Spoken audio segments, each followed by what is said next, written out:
Hello बच्चों, हमने introduction video में देखा था बीजीय व्यंजक दो चीजों से बनता है, एक चर और एक अचर से।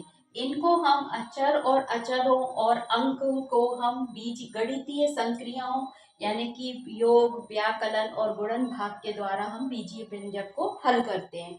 अब हमारे पास 10.1 का क्वेश्चन यही है। प्रश्न नंबर 1, निम्नलिखित स्थितियों, कौन सी स्थितियां जो हमने दी हैं, चरों और अचरों और अंक का गणितीय संक्रियाओं का प्रयोग करते हुए बीजीय व्यंजक प्राप्त कीजिए। सबसे पहले हम क्वेश्चन को समझेंगे कि कह क्या रहा है। स्थितियां उसने नीचे लिखी है कि हमें प्लस चाहिए कि माइनस चाहिए कि गुणा चाहिए कि भाग चाहिए, ये हो गया स्थिति। फिर चरों और अचरों और अंकों का गणितीय मतलब प्लस माइनस मल्टीप्लाई और डिवाइड संक्रियाओं का प्रयोग करना है और उसके बाद बीजीय व्यंजक प्राप्त करना है। क्वेश्चन क्या है हमारा, बीजीय व्यंजक ज्ञात करना है। तो हम यहाँ पर हल यानी कि सॉल्यूशन लिख सकते हैं, बीजीय व्यंजक।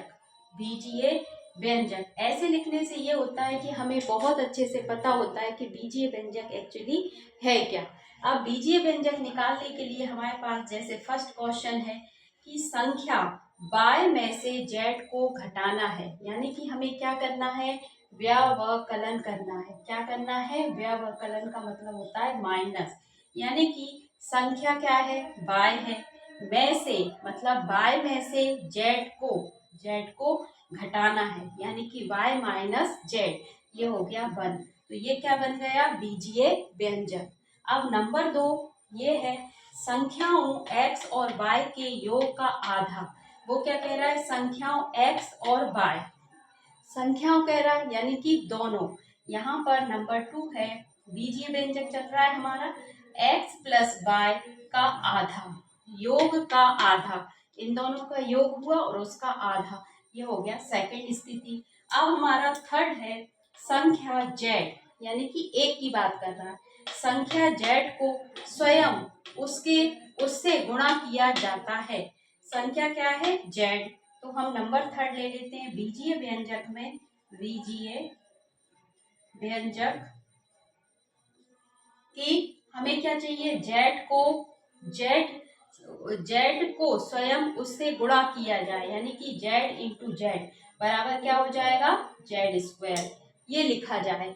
फिर फोर्थ कहता है संख्याओं p और q के गुणनफल का 1/4, यानी कि चौथा पार्ट हमारा कहता है कि p और q का गुणा का 1/4, यानी कि 1/4 p